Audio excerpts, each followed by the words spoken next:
appraisers, the people who come into your property to value the asset, are dropping like flies. We had 50,000 appraisers in 2010. Now we only have 35,000 appraisers. Two reasons. One, they're getting old and they're meeting their creator, or they're just retiring. No, not many college graduates or youngsters are coming into the profession because they just don't want to take it. It's boring. It's complex. It's not modernized. Nowadays, everybody wants technology to be part of their jobs. These guys have not adapted. And the average age is around 62. And look to the chart on the right-hand side, the red graph. Bias is huge. 85% male and 85% from one particular race. So just think about it just for a few seconds. How do we change it? Technology and big data. That's what we're doing. We're trying to do real-time asset valuation so the banks can understand the valuation of the property much ahead of time rather than waiting for these appraisals, because 7 out of 10 steps that they do can be digitized and automated. And in addition to that, we can also do credit spreading, and everything can be done using AI and ML. No longer sending PDF documents and then somebody sitting and just think about it. This is how it is. The traditional way, somebody has to look through every PDF document and take the data and put it into a spreadsheet. Things have changed. Just send us your documents, we'll scan them, we'll digitally extract the data, or even better, we'll go directly to your financial instrument and institution and grab the data, and we can populate all the different ratios. And more importantly, the ability to give you the valuation of your property right on demand. Again, this is where I think about the Zillow type, right? So that gives the advantage for the banker to say that, wow, this is a great loan, we should accelerate the process. Or they should be like, oh my God, this is not a good loan. Why do you, or we don't want to waste time on it, and then they can push it away. Or they can just put it to the next department. Again, we've wrapped it around with a nice Salesforce type. So everybody's involved. So if you're a borrower, complete transparency, you should be able to upload your documents directly into the portal and receive documents from the portal, no longer emails and going back and forth. Everybody in the bank is connected through this one single portal. If they come into their work at 9 o'clock, when they leave their bank at 5 p.m., they are on our portal in and out. We are, if you ask, well, who's our competitors, I would definitely put Rocket Mortgage as our competitor, because they could come into real estate, commercial real estate anytime. So they will be definitely a huge competitor in the space. But other than that, there are a lot of other players who are doing bits and pieces of what we're doing. But what we've done is a consolidated package in one, so that these small banks can afford it. They don't need a Mercedes-Benz, ladies and gentlemen. They just need a Toyota Camry that can just take them from point A to point B. 4 pilot clients. So 3 of them are banks, and 1 of them is an appraisal group. Like as you can see on the top right-hand side, Trusted Appraisers Group. There's mom and daughter appraiser group. They love what we're doing. They know that their industry is going downward, so they need technology. So they are one of our pilots. And this is a huge addition that we did in the last 3 months. We got a connection with the Texas Bankers Association, IBAT. So they are bringing pilot clients. So we've been chosen as one of the first fintechs to be going through the pipeline. I'm just going to stop at this slide. This is a market size, $2 to $4 billion, 4,400 banks that we are after. All of these are community banks under $5 billion. That's our target. We will be a SaaS provider, mostly subscription based, and our target is to have anywhere between $20 to $40 million in ARR in the next 4 years. And even if you use the most conservative valuation, it could be anywhere between $60 to $100 million in terms of exit within the next 4 years. So with that, I will stop. Perfect. Good timing. That was right as the buzzer went off. So congratulations. All the charter members, please post your questions in the chat, and I will pick them up as we go along. But let me start with a question I had, Shyam, as the questions roll in. You mentioned that you have these pilot programs, 3 pilots that are currently running. What is a pilot program? 4. Okay, so what is a pilot program? They get to use the product 100%, like all the modules, all aspects and all features of the product, and they can use it for their production, like the day-to-day banking, the day-to-day loans that come through their banks. And they give us feedback to say that, okay, this works better, this does not work better. More or less like we're co-building it with them. We built the product 80%, the remaining 20% what we want to build it with them. And they get unlimited access to everything, and they get 1 full year free and my endless loyalty for them. Perfect. So these 4 have been using the software for about a year. Months. 3 months. 3 months. No, 3 months. 3 months. 3 months. Since we got the Texas connection. Okay, so they won't necessarily be paying clients in Q1. They'll just continue. You're hoping to sign up more. Correct, exactly. Their referrals will take us a lot longer than them paying us, because again, well, that's the dollar amount that I'm going to ask from them is not going to mean much, but the Right. referral and the recommendations take a long way, because these community Okay. bankers, they talk. No, yeah, talk to each perfect. other. This makes perfect sense. So do you have revenue now, or are all the users just pilots? Just pilots. Zero. Okay, Not perfect. yet. Not Okay, yet. so let me get to the next question. Obviously, real estate industry is in a huge flux right now. How are you dealing with the changing volumes and things? How do you see what's happening right now? That's a great question. So let me just go to this slide real quick. So if you look to the chart on the left-hand side, Dhaval, that's the number of loans that, not number, the volume of loans that get originated every year. On an average, around 400 billion, right, should be originated. But if you look at the dotted line in 2020, $250 billion of loans were originated.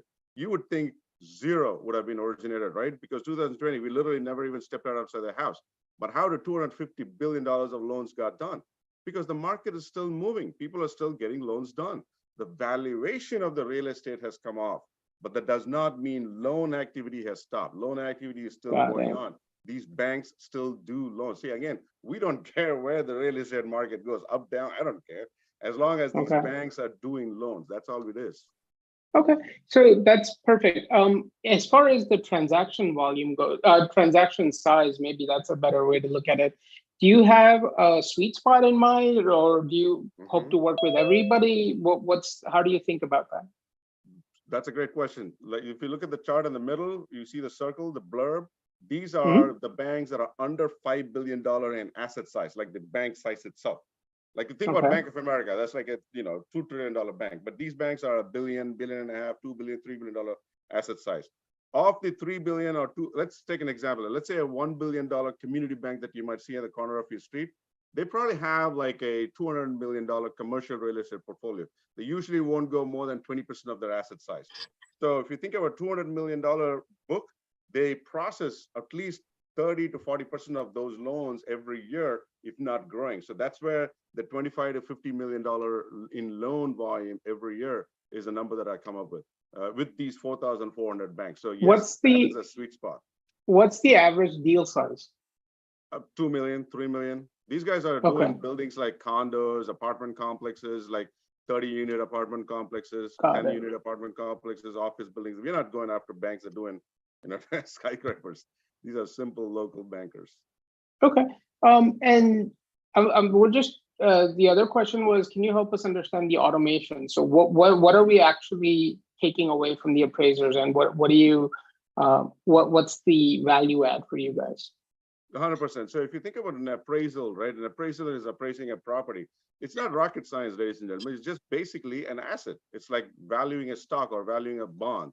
There's data. You just have to crunch the data. These guys don't spend they spend a whole lot of time trying to manually grab the data and manually put the data together, and then they manually choose the comparables that they want to come up with the valuation of this property, which is where bias comes into place.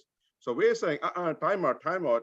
This is simple data science, guys. Just give me an address. I will go find 30 properties for you within the 2-mile radius in a fraction of a second, which you would take 3 hours to do, and you would decide which one to use. That's it. Right. Data science. Okay. And technology. Unfortunately, that's our time. Thank you. You answered most of the questions that I had very clearly. There are probably another about 10 or 12 questions in the chat. So what I would encourage you to do is go on mute, turn off the camera, and just answer those questions. And you can put the person's name who asked the question in your answer, just so it's very clear that they get the question answered. So with that, thank you very much for coming on today. And we will go to our next startup. Thank you. Yeah, before we do that, Dhaval, I ask and request all the fund members and our charter members to open the app and rate this company. I see only few of the ratings coming in so far. So I would request everybody to open the app and rate the company, please. Yes. So today you're taking over for Brenda for yelling at me on this, right? after every presentation, you're going to remind me. Yes, absolutely. Go to the app. Make sure you put in a rating. If you are hoping to get an answer for your question, just get the question, wait 5 minutes, and then put in the rating. But make sure you put in that rating. That's the only way we know what the next steps will be. So with that, let's go to Gowri for Learning Matters. Feel free to share your screen. You already heard me, so you know the 15 minutes, 10 minutes for presentation, 5 minutes for Q&A. And start when you're ready. Absolutely. Thank you so much, Dhaval, and thanks to all of you at TiE SoCal for having us today. This presentation, very excited to be talking about learning matters to all of you. We are on our path to build economic independence for 1 billion learners with a personalized autonomous voice teacher called Tara. So Tara is a very simple but extremely efficacious solution that we have in schools today in India. Tara is built currently on voice technology using the Amazon Alexa voice services, and Tara teaches English in a conversational style to both teachers as well as students in Indian schools. Why is this very important? It's because the schools, the majority of the students who go to schools in India do not have access to teachers who can teach them in English. In fact, they don't even have access to teachers who can speak in English in the classroom. And with that problem, these students do not have the same or similar opportunities that the urban kids have, and they lose out on not just good career opportunities, but also in higher education. So this is a huge problem in India, and we looked at how do we solve this. There are many organizations that have solved it with a lot of brick and mortar solutions by even bringing in teachers virtual, in terms of virtual interface like a Google Meet or a Zoom call.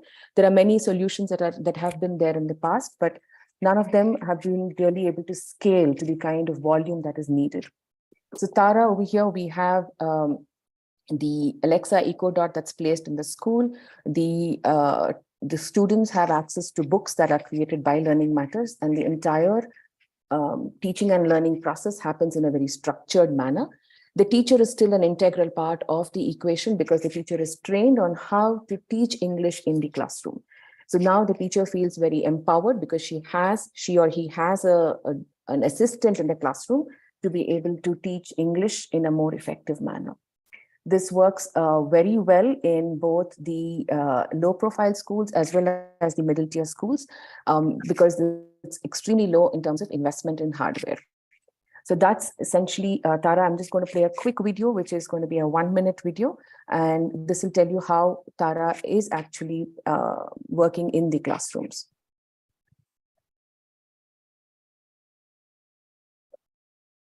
Let's hope YouTube.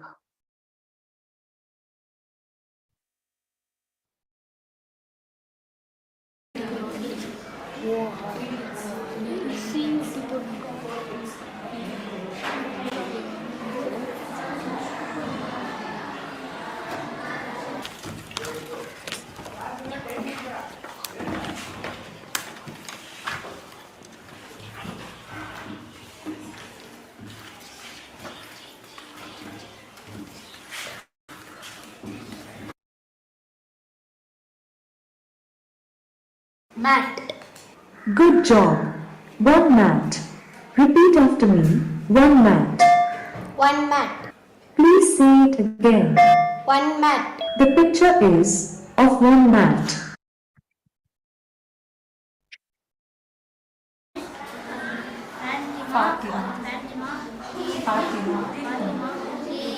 She is 5 years old. Read out your answer for question number 4 in a complete sentence. I live in Mysore. That is correct. Read out your answer for question number 5 in a complete sentence. My dad is 50 years old. Good job.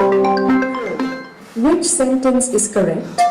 I am a boy. Your score was 18 out of 20. Congratulations. You have completed lesson 1 of Unit 1. I am having fun in Tara class. Tara says awesome, very good and excellent to me. I am enjoying Tara class.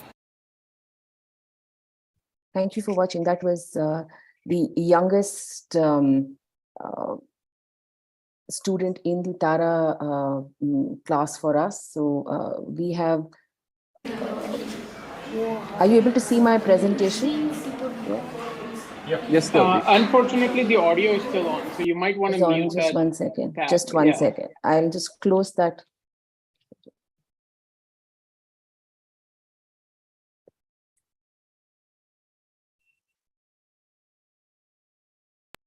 Yeah, am I back with the presentation on the screen? Yes. For you? Okay, we thank see you. you. Yeah, so that was our youngest learner on Tara. She's in just about the first grade, and she started learning how to speak sentences with Tara, which is a fantastic progression for her as well as the other students in the school. The solution, we came up with this idea, and the entire the model of implementing this in the school classrooms, because of the team that we are.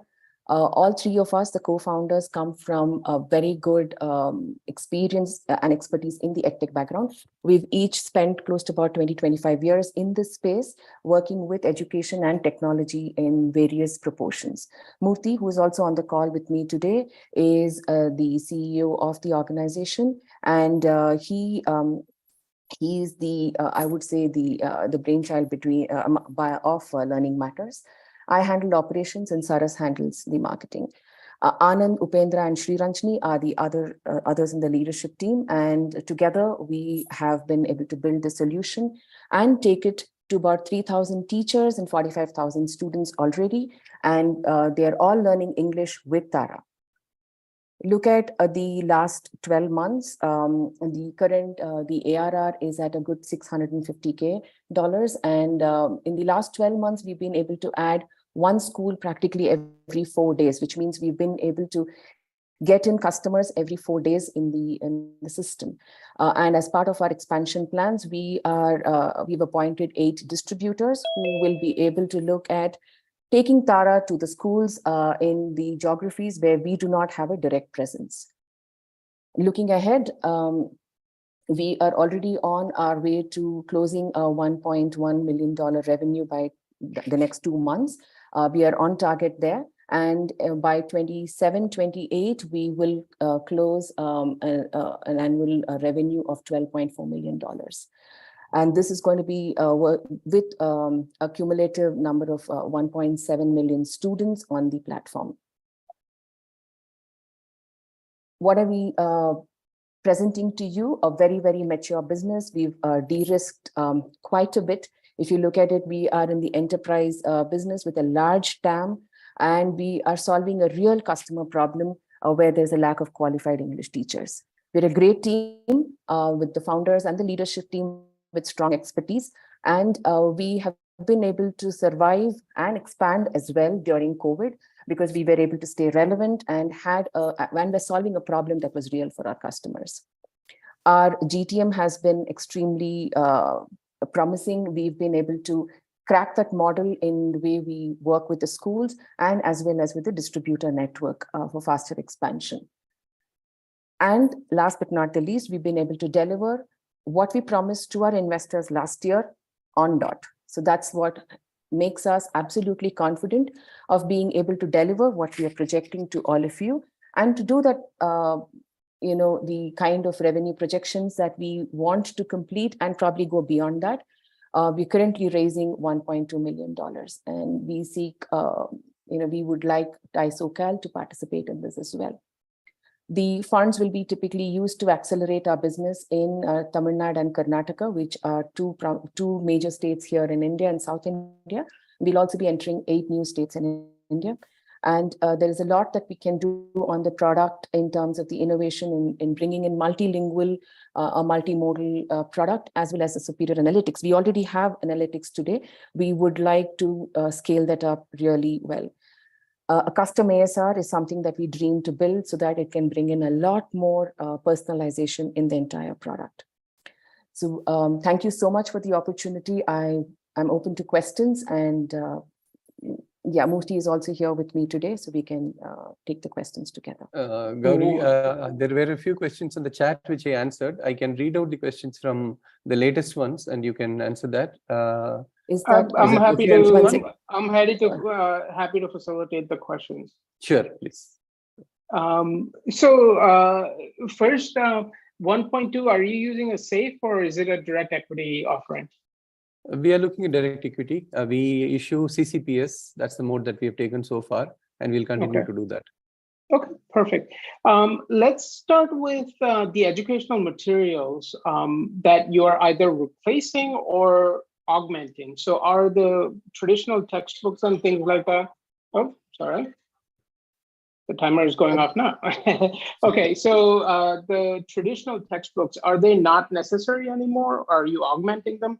And then we saw students using books as they were talking to the product. So are you publishing books as well? Yes. So there are currently Alexa, the framework that we have used on Tara.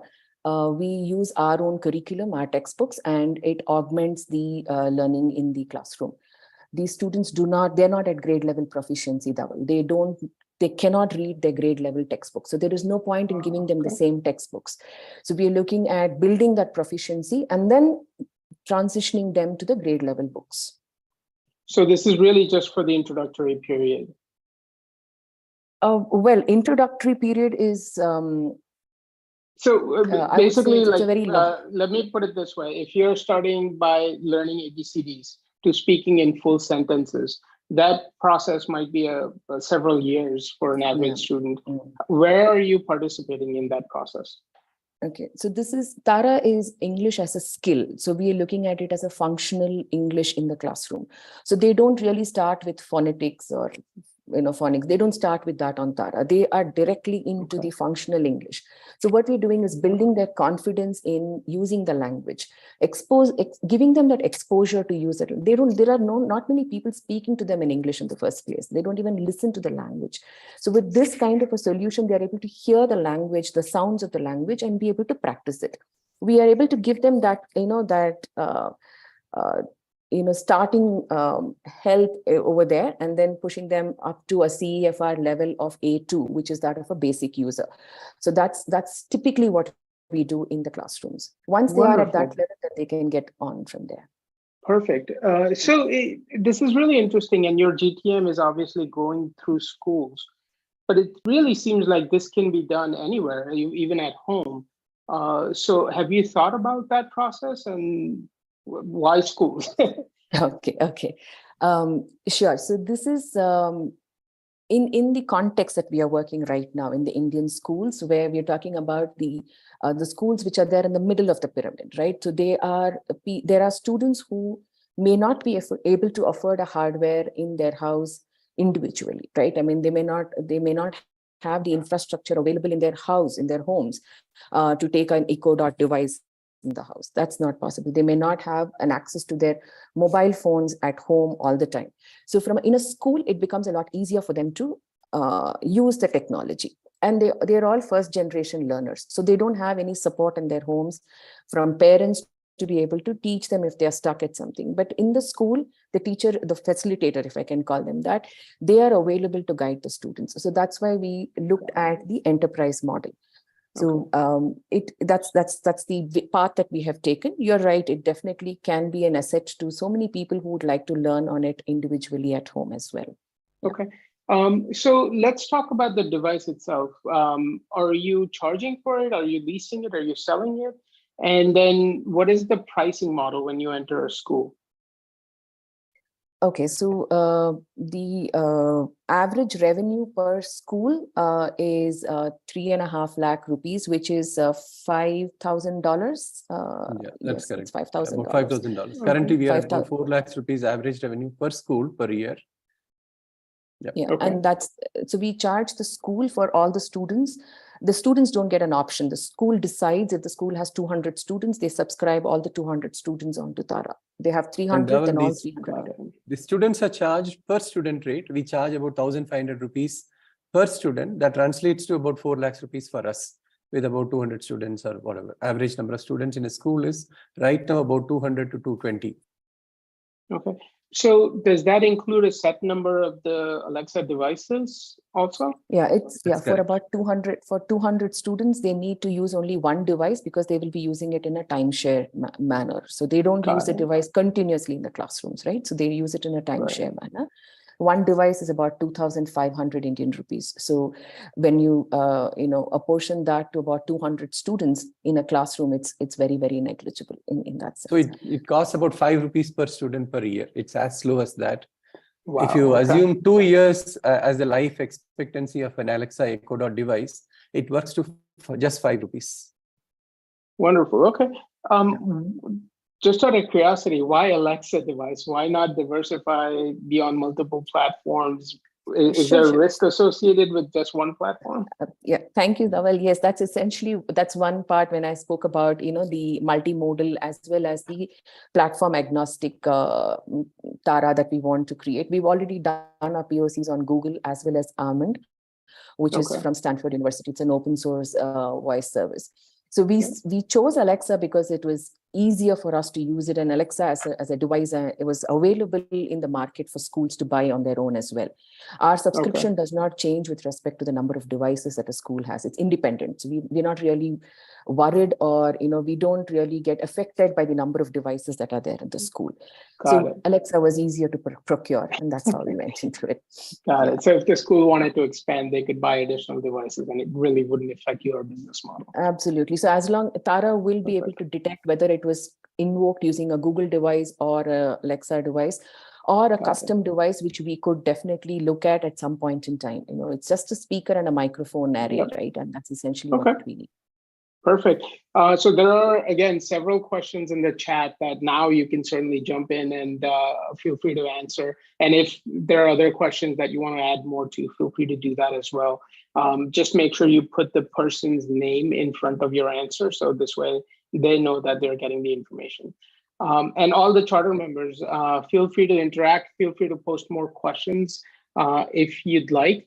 And if not, before Anshuman reminds us, let's make sure we put in the scores into the app. So go into the app. Learning Matters was the company you just heard. Make sure you put in a rating and your interest level. That information is hugely important for us to decide on the next steps. So please please do that because that is absolutely required for us. Having said that, Hanai AI, is that the right pronunciation? You can correct me when you come on, but welcome to our group. Anshuman, is there anything I forgot? No, this is good. Hanu AI, yeah. Hanu AI, okay. So feel free to open your presentation, start sharing your screen. I'll just repeat myself in saying that we have about 15 minutes allocated for you. The first 10 minutes are for your presentation, and then 5 minutes for a quick Q&A discussion. The first 10 minutes, if you run long, I will cut you off. There is a timer. But if you finish a little bit earlier, we'll just add that time to the Q&A time. So shoot for a little bit less than 10 minutes. But we do have 15 minutes allocated for you. So share your screen and start as soon as you're ready.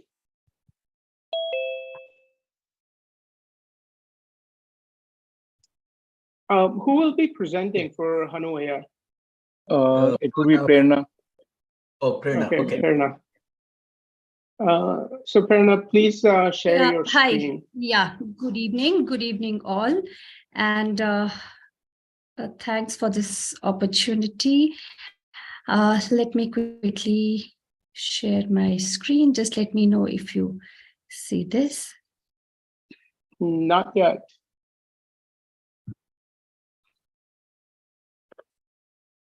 Okay, Manav, can you just pull the video on? I will just get my screen on. This seems to be some issue.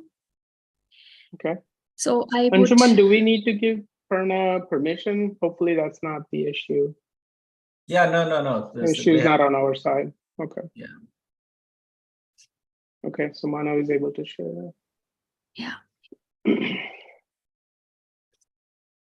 Okay, we see a web browser.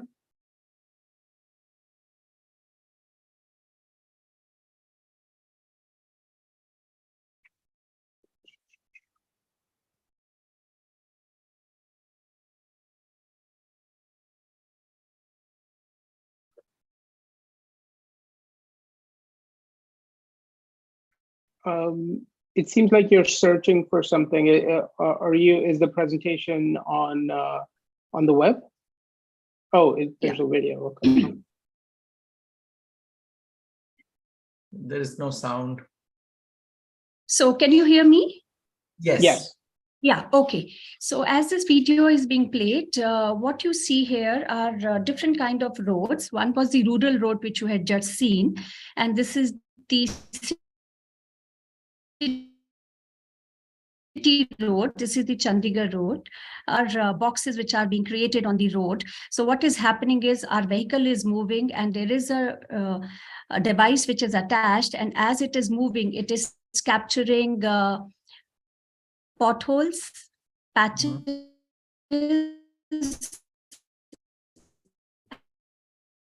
I'm losing your audio. You're cutting in and out. I don't know if it's just me or Anshuman, if you can confirm. Yeah, Prerna. Prerna, you might have to stop your video. Yes, I'm doing that. Okay. I'm doing that. Okay. So, Manav, if we can have our PPT on. So this is what we do. I just wanted you to have the first-hand, view of what we do. And these are typical 3 roads, what we are, doing in India. It's under the latest technology. And what basically we are doing, there is what we do out after we have a survey of the roads. We have a dashboard which is given. The dashboard gives exact geotag timestamp location of the road anomalies. So this is, and this is exactly what the dashboard says if you see it on the dashboard side. And as you see, there is all green road. There is no anomaly and there are pins there. So when you click on any pin, you would see what kind of anomaly along with the exact picture, the dimensions, it's geotagged, so its location. And sorry to pause you just one more second. Can you go to full screen mode so we can see the slide and read the text? You can continue the presentation. Sorry for that. Yeah. Okay. So you can see the view, and then there is a summary of that. What are the total number of potholes or cracks which are there? We also are able to provide the name of the JE who is responsible to maintain that road. So here you could, see those the exact picture. So this, solution of ours is, it comes under the recent technology, and we have already started. So once we move to the next screen, I'll tell you, what are the global and the Indian scenario in the next screen. So this is what, India has the second largest road network, and the cost of repair. Now we are getting more into our clients' expectation. We know that what is a huge scope of saving which comes in that. And internationally also, as you see in the next slide, there are, there is a need, like only in US, there are around $130 billion, which is being spent on poor to mediocre roads. This is the data as per AAA. And Canada drivers are paying around $3 billion annually in higher vehicle operating costs due to poor roads. And we move to the next slide, in that our solution is AI enabled. It has, software which is GPS encoded. It detects potholes, cracks, patches. It stores data, and it also, have the alerts the authority. Okay, and you can assign the ticket to the person, and once it is passed, it is closed. They can click on from the app, and then they can put it back. So there is a lot of transparency, accuracy. So our solution is faster, accurate, continuous, and very economical. So we move to the next slide. So these are the competitive mapping. We didn't get much data from our competitor. Whatever we could, we have mapped that. So these are the competition in India. So most of them, the road metrics, it is using smartphone, and Road Bounce is a vibration-based smartphone app, and Road Athena, which is our product under Hanu AI company, is a vision-based device, and we are, so far there's no funding. We are bootstrapped, and when we move on to the international competitive mapping, it is like Vaisala. It's a large organization. They have recently acquired a company, and this is also technology under smartphone. And so this is, it's a listed company, Roadbotics in US and City Rover in Canada. So these are, other competitors. And Retina Vision in Australia, most of them are using the smartphone. We differentiate ourselves that we are using a modified device, which is more on the dash cam, which has its own merits. So as we move on, so this is about our product. Like we have already filed patent in India, Australia, and Canada. So it's a modified dash cam, as I have shared. We are to cover up to 3 lanes, which the smartphone has a limitation of covering, one lane. And we also take care of the privacy of the motorist, blurring the number plate of the vehicle, and the data resides with the client or the client country. So we are able to achieve, video processing of 1 minute video in around 1 minute time, and we are really, really cost efficient, in our operations. So I give you the overview of what we are doing in the next slide. What is that offerings? So we are able to provide is through SaaS model. That's the per kilometer model.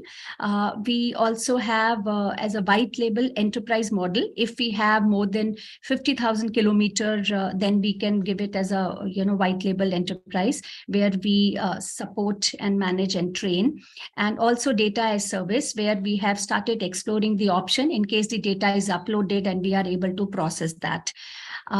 So it's not, the survey of the roads before repair, budgeting of the repair cost, and more opportunities are coming as per the client. These are assetization of roads and linear length verification, and also the cost estimation of filling those potholes also. So once we move, we give you the actual clients, which we have. So we have the Indian market size is around, this is second largest road network in the world.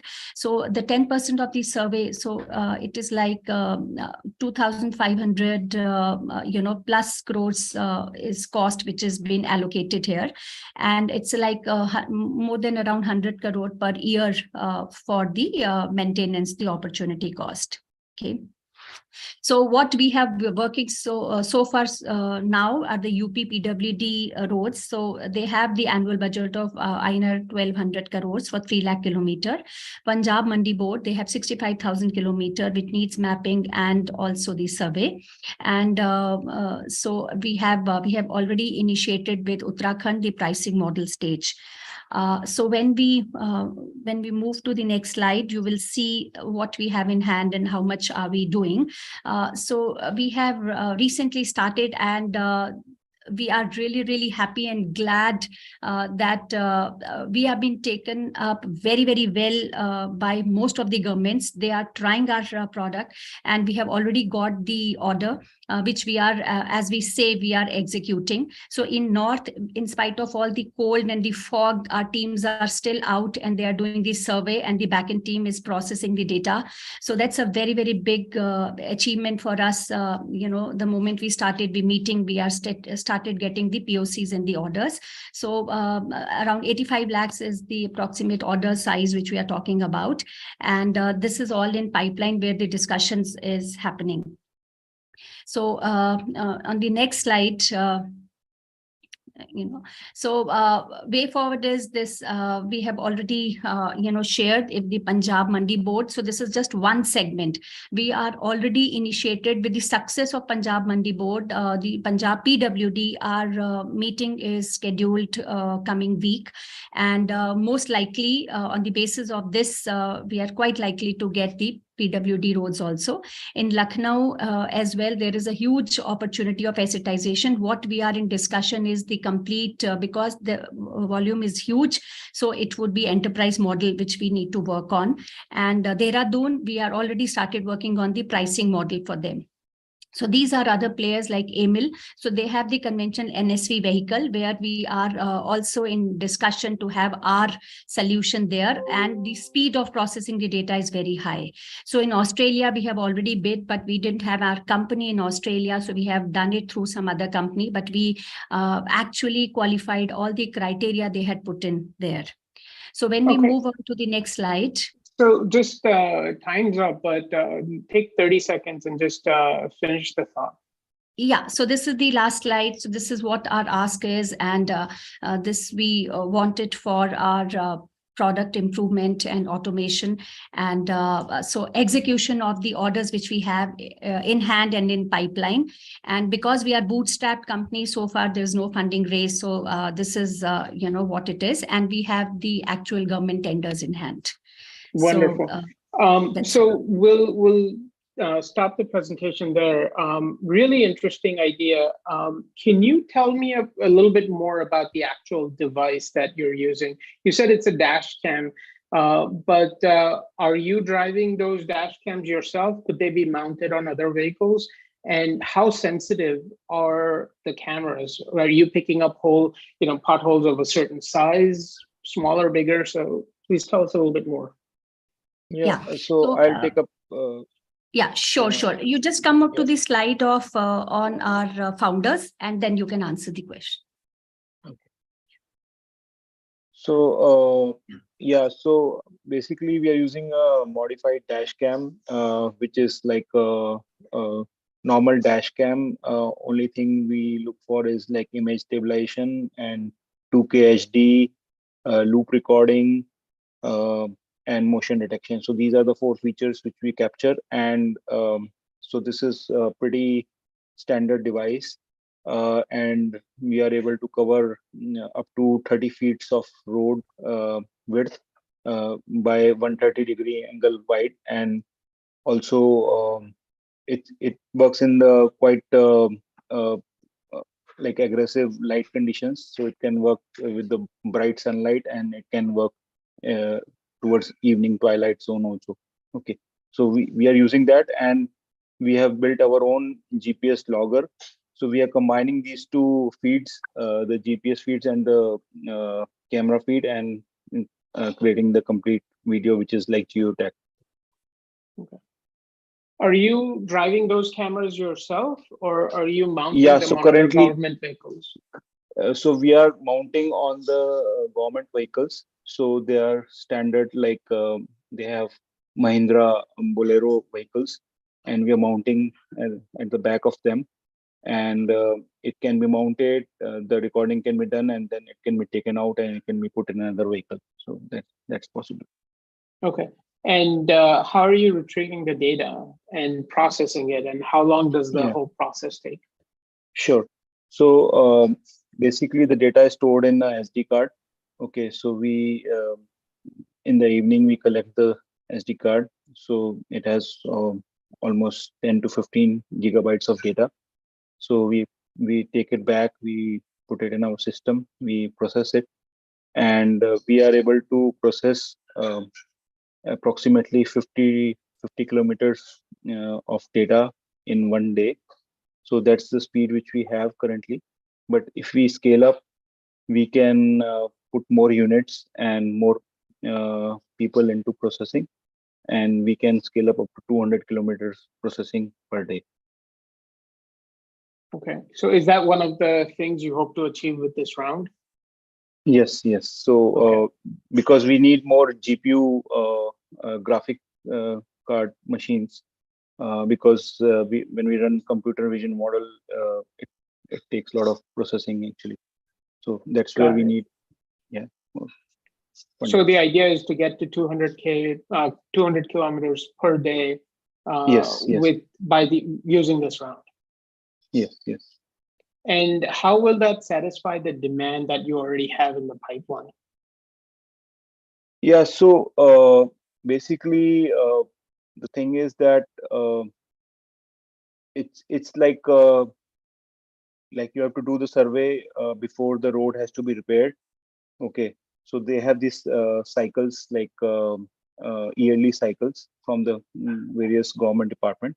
So once we have the purchase order from the department, then we know for sure that we have to cover 20,000 kilometers, we have to cover 10,000 kilometers. So based on that and the region, so we do the region planning and we set up the on-site team which does the survey. Okay, so that's how it works. And that's where we need the capital in with us to have basically more local hires and who can do the survey, because it's not possible to mobilize a centralized team to these locations because some of these locations are quite remote actually. So that's where we need more capital to basically have local teams and they can do the survey. Got it. And we're almost out of time. We have 10 seconds, but the local team is really mounting the cameras, getting the SD cards at the end of the day. Yes. Okay. All right. I think there are still at least 5 more questions in the chat. So please go in and answer those questions. And again, just make them specific to the person, or copy and paste the question as some others are doing. So this way we know that those are the answers coming from you. But with that, thank you so much for coming in. Thanks. Really interesting technology, and yeah, so we enjoyed that. With that, let's go. Thanks, Dhaval. Just missed. So Manav profile is he already has 25 years, and he already has 3 patents to his name. And with that, thanks a lot for this opportunity. And sorry for that, some personal exigency. So this issue of network and all. So not an issue at all. Thank you for coming on today. Thank so you. with that, let's go to the questions on chat. Yeah. Perfect. Let's go to the last company for the day, FarmKey Agri. Who will be speaking for that? Hi, I'm Mohan. Yeah, good morning from India. Not at all. Thank you for joining us. Feel free to open your presentation, start sharing your screen. And I'll give you the short version of the ground rules. We have 15 minutes, 10 minutes for your presentation, 5 minutes for a Q&A discussion. And the 10 minutes, if you run long, I will cut you off. But if you finish in less than 10 minutes, we just add that time to your Q&A time. Okay, so with that, start when you're ready. Dhaval, please. This is able to see my sorry, Mohan. One quick thing, Brenda is reminding me, and you and Anshuman, I guess, are taking turns today beating me up. But all the charter members, please rate the previous company in the app. We need your ratings. We need to know your interest level so we can communicate that back to them. So make sure you go in, put your rating in. Thank you, Brenda, for reminder. And Mohan, back to you. Yeah. So are you able to see my screen now? Yes. Just go full screen. Yeah, it's full screen in my PC, I think. So under, I guess, under view, go to presentation. So this way it really fills up the entire screen. Or I think on the bottom right. Oh, you do have that clicked on. Okay. Yeah. For some reason, we're seeing the slide navigator on the left side as well, but that's fine. Okay. Now, fine. So FarmKey is created to help the farmers in India, and we are helping the farmers who are the small and marginal farmers, and we are trying to increase their productivity and profitability. So let's see how we are doing it. Just a minute. I think it's not going ahead. There's a technical issue. I'm stopping and then resetting. Yeah, I think this is the issue with the full screen as well. So yeah, Dhaval, I think is probably using 2 monitors. So the presentation might be on the second monitor. Yeah. Got it. The Zoom is on the first one, sir. Okay.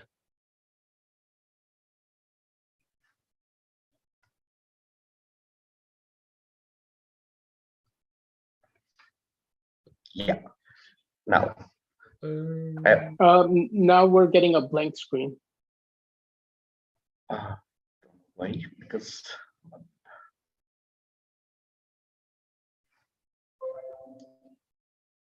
just exit the slideshow. I mean, the first view was still okay. We were able to see it. So yeah. Okay.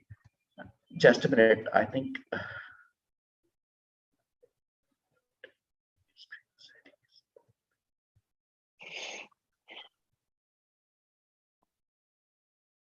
Now also? This is fine. Yeah, we see the first slide. Yeah, I think there's a problem with I mean full screen. That's fine. Just use this screen. This is okay. Yeah, sure. I'm very sorry. No worries. Right, let's jump to the current problems in Indian agriculture system and with the farmers. So now these days, what is happening? The farmers are not having the one-stop solutions for all their problems in India, and their crisis. They're sleeping in the crisis big time. The productions are very poor, returns are very poor, and ultimately, they are attempting the suicide. And in last 5 years only, there were around 53,000 cases of suicide in India itself, and this was because of the low productivity and profitability of the farmers. So now what we have done, we have created an application and web platform where we are trying to solve all these problems of the farmers in one go under one roof. So in this FarmKey application, we are making them available the right kind of agri input, which is the seeds, pesticides, and fertilizers. And we are also providing them the right kind of crop advisories and other agricultural inputs. So it's the kind of mix of the e-commerce platform as well as a service platform for the farmers. So we are creating the kind of digital ecosystem for agriculture and bridging the gap between the farmers, agri experts, and agri service providers. What we have achieved currently, as of now, since we started in 2020 March, and at present we have 3 lakh farmers onboarded on our platform. We have around 1,000 products. In last 2.5 years, we could supply 6 lakhs units of the agri inputs to the farmers, and we could advise to 1,40,000 farmers for their crop advisory problems and their day-to-day problems in agriculture through our application and through our centralized agri advisory system. So these are the key numbers for our store and business. So on an average, there are around 4,000 farmers who are visiting our store, and they are procuring the seed, pesticides, and fertilizers, as well as they are seeking the crop advisories. On an average, on daily basis, we are shipping 50 plus orders with the 6,000 rupees, Indian rupees, average order size. So on quarterly basis, we are doing 3 crore Indian rupees business and acquiring daily, on an average, daily 1,000 new customers. This is the market. The market is very big and it's immense. So in India only, there is around $300+ billion market size for all seed, pesticides, and fertilizers. And we have 14 crore of farmers who are dependent completely on agriculture. Correct. We could impacted 5 lakh farmers as of now. They are studied actually, although the studies are private, and we ourselves conducted these studies with the farmers. We could increase the yield by 30%, and we could bring down the cost of agri inputs up to 20% for the farmers. Correct. So in these services, we are available. We have in-app purchases facilities. We have very transparent pricing vis-a-vis to market. The products are available on COD, and we are shipping all across India. So what we built, what we now want to build now, we want to build some AI-based services which can alert to the farmers in advance for their disease or pest infestation, and on nutritional side also. So we want to build that. We want to build some micro hubs, but especially in first phase in Rajasthan only. So we can deliver the same day, the products to the farmers, and we can provide them the customized and personalized services for the crop advisories. So these are the services we want to build for the farmers. At present, we have the application and website. We have 3 lakhs customers, and the revenue is 16 crore. Will be hitting in March end. The 16 crore is Indian rupees, so that would be around 2 million. And we are projecting the offline stores in Rajasthan initially. So we are targeting 30 physical stores in down the line 2 years, with the customer base of 15 lakh in Rajasthan. And the projected revenues for these stores would be around 30 crores Indian rupees in next financial year, and 78 crores of Indian rupees in 24-25 financial year. So financial year is April to March in India. So we 2 brothers are the founders of the FarmKey. I am Mohan Sharma, and I have a co-founder who is my brother, who is younger than me, and he is also engaged in agricultural activities since last 14 years. I myself has done BSc Agriculture and MBA Agriculture, and I've been serving for last 13-14 years in large aggregate companies in India itself. So thank you very much. Hope I completed within the time. Yes, you did. You did a good job with the time. So we'll add about 3 minutes to your question and answer. Q&A, yeah. Yes. So first question is, why, if your online store, it seems like is working really, really well, why change of strategy and go into the in-person store?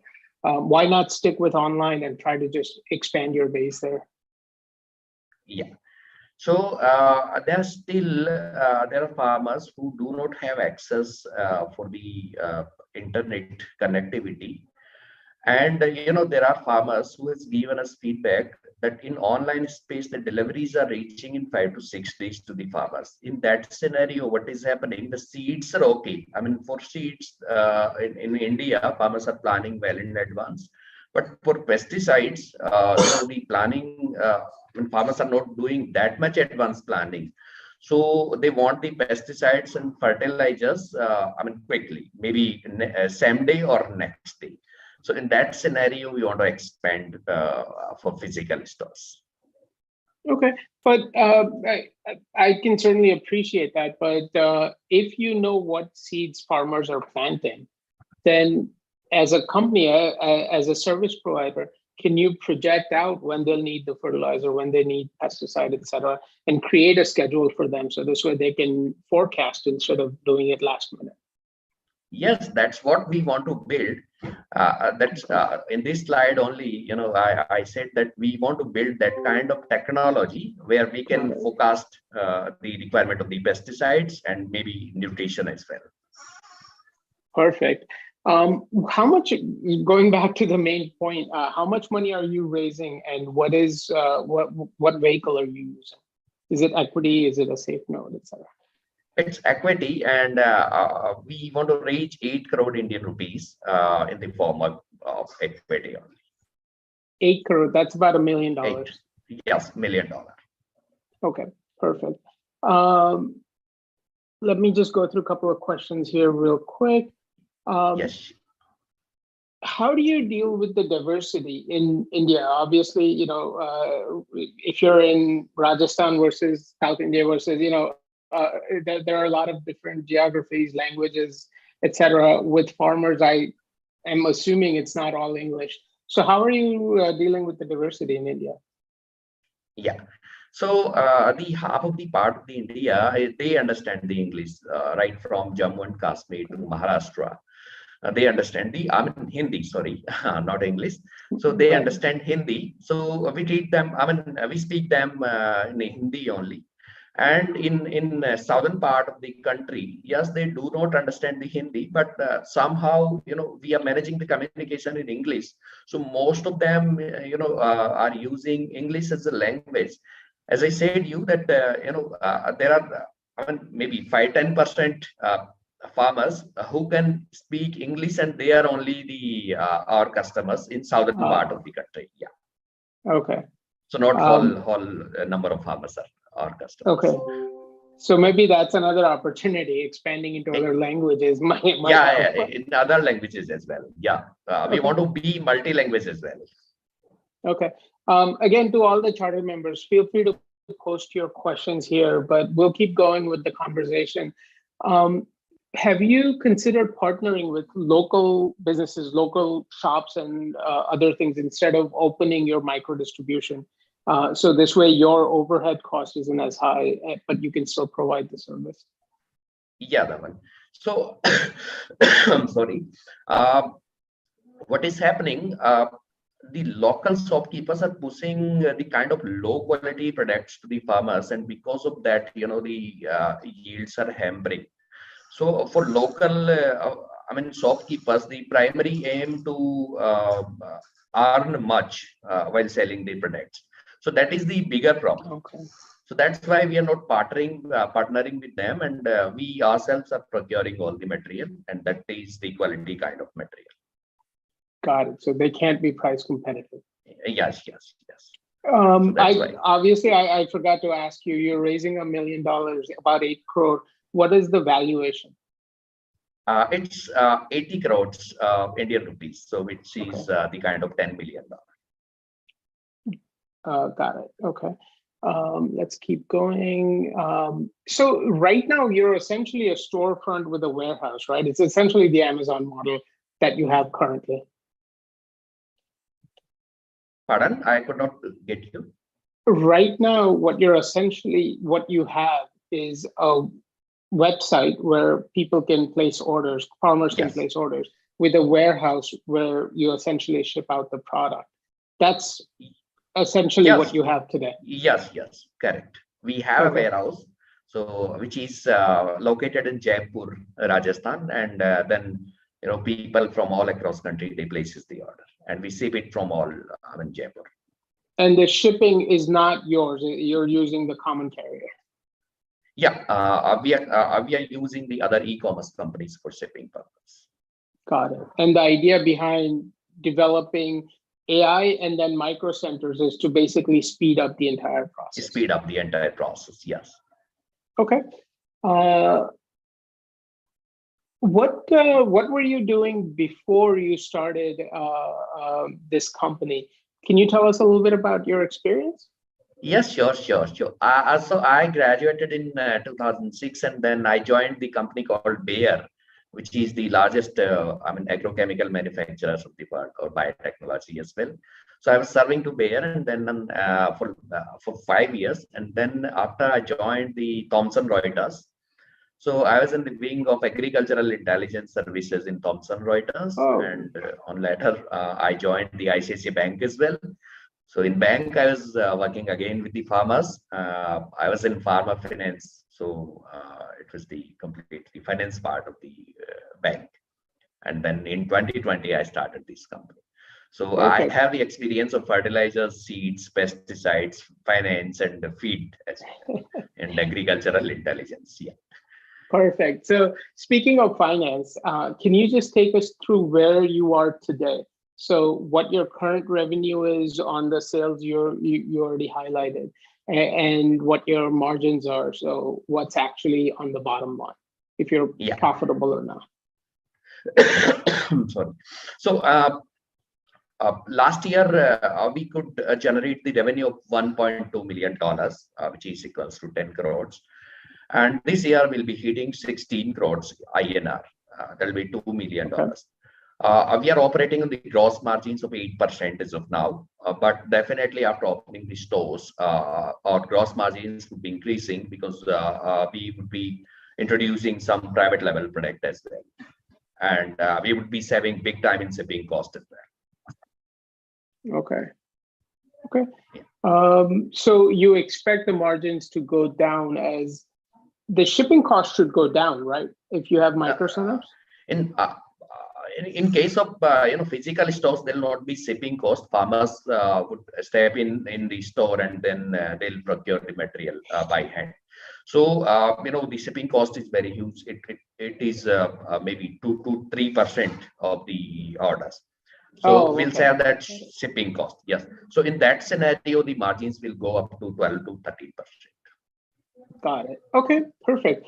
Well, that is time for us. So thank you so much for coming in today. Really appreciate your time.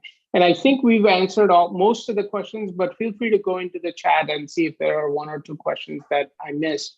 But thank you for coming in today, and thank you for sharing your presentation. You can stop the screen share.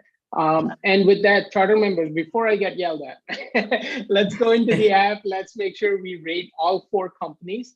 We do need those ratings. That's the only way we know what the next steps will be. So we have to let these founders know what our interest level is and what the next steps are. So please go ahead and put in your rating. I think all 4 companies are still here. So I'll just tell them that we hope to aggregate all of this data that's coming in from our charter members in the next 24 to 48 hours. And then we'll let you know about next steps. It might be recording stopped. There we go. Okay, it might be a list of questions that we need answered. It might be a deep dive call, or it might be something else. But we will keep you posted in the next 24 to 48 hours. So that is our pitch event. Thank you, everyone. But I'll turn it back to Ashish and Anshuman. So guys, if there's anything else we need to announce, talk about, we can certainly do that. Thank you, everyone. Yeah, thank you so much, Dhaval, for conducting the pitching event today. I think Shankar is also with us, and Assis, our president, is here too. So Assis, if you would like to make the announcement of the upcoming Saturday event and something that we have in a store in February, March, and up till April, the Investor Summit on April 6th, that would be great. Yeah, thank you. Shankar, are you there? I thought he came in and probably he might have dropped off. But first of all, thank you, everybody, especially the companies in India who kind of stayed up early or came up early to present. Great presentation. And Shyam, you are hitting the 10 o'clock there. So again, thank you very much. We are kind of in the middle here. Great presentations. And as Dhaval said, we'll tally the votes. We'll have a little power for committees and get back to you. And good luck with your future endeavors, whatever our decision may be. But these are all great companies. So all the best to all of you. TiE, and if you are working with other entrepreneurs, also do encourage them, through your network to come and join us for the pitching event, for mentorship and other help. And even if we decide not to move forward with any company, we are there to help and support in any which way can with our strong network of 180 charter members. There are many subject matter experts in various fields, and a lot of people have exited businesses and done a lot of things with their startups, so they can really help you out. Shyam, you have a question? Yes, Ashish, for real quick, just for me and for every other my co-founders on the panel. Could you tell us the process? Okay, Dhaval mentioned that we'll get, and Anshuman mentioned that we'll get to hear from them after 2 days, whatever. What happens after that? Just in. So I mean, as Dhaval said, there might be after 2 days there will be a go no go kind of decision, or maybe a further question. So it can be three things really. One can be a go, one can be a no go. The third can be a set of questions which we might send, which will help us decide whether we want to go. And if we go forward, then there will be another request for a deep dive call, which would be probably hour to 90 minutes, where we'll just have one company and we'll go into a lot more details about your business. And after that call, it might be a 2-3 week process of really doing due diligence, doing deep dive with you, doing a full report, and then making a decision. So generally, we try to finish everything within a month, but depending on how quickly we can get the information and how quickly everybody's schedule syncs up, that's the typical process. So just for our expectations, again, we are all on this side of the table, right? So would 45 days be a reasonable average as to where you guys have gone from a go decision to funding decision? Yeah, generally, I would say that. 30 days. But we want to make sure that we don't want to be fastest. We want to make sure we do, enough analysis for our investors to make sure we are making the right decision. So sometimes it might not be the fastest decision, but it needs to be the best decision for our fund as well as for the startup. And just to add on that, even if the board decides that we are not going ahead with the funding, that doesn't mean that the startup is not on the right track. It is just that our investment goals might not align with what you have to present. But we are there for mentorship. We are there to make introductions to other angel groups, including the TiE ecosystem in India as well as here in the US. So we will do everything to try to make you successful. 100%. Shyam. This is called speed dating. So Shyam, just for you and other, in case the fund does decide not to invest, there's also an option to invest individually through a SPP vehicle. So suppose I want to invest, but fund doesn't want to invest, and 4 more people want to invest. Probably you can get in touch with any of the TiE senior management here. We also have an option of SPV after the due diligence. So just FYI. Yeah. So there are various options there to help you out.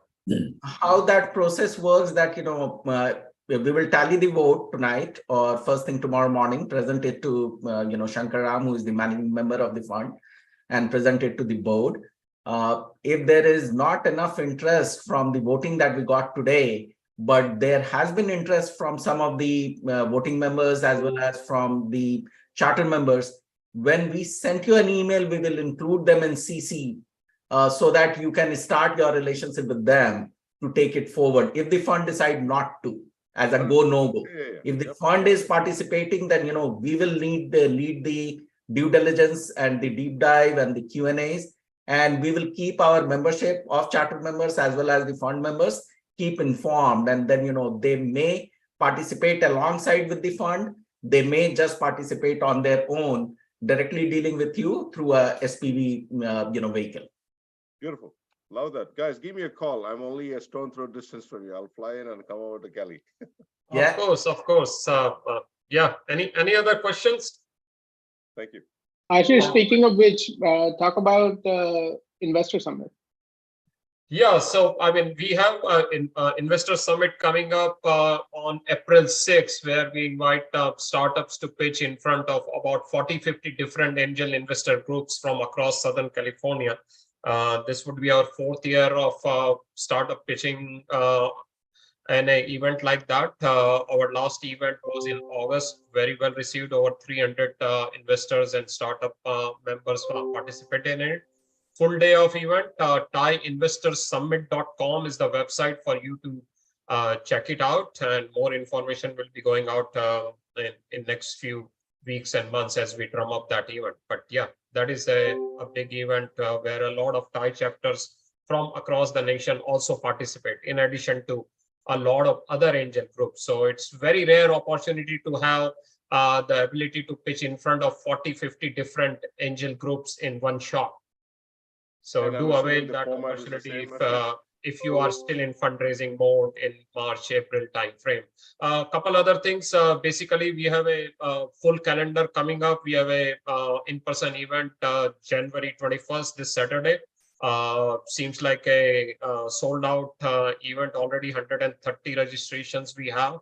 So it's going to be a great event on OpenAI, ChatGPT. February 9th, we are coming up with a event in UCI on real estate and stuff, which Vijay Kotrappa is leading with a few charter members. Then February 19th or 21st, we have a women pitching event. So I can go on and on and on, but I would suggest you to go to socal.tie.org and subscribe to that calendar, because it's going to get very, very full very, very soon. So thank you all, and I'm looking forward to help and cooperation from each and every one of you who are the SoCal members.